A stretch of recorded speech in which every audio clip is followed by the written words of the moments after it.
My friend has a general manager position. He wears an workshop called hydraulic cap and is located in Chiclayo.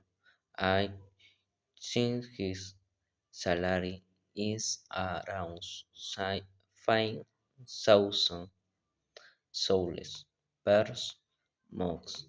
He doesn't wear part-time. He job includes benefits like works insurance. He also has vacation time at the end of the year. He has years of experience as a general manager. Thank you.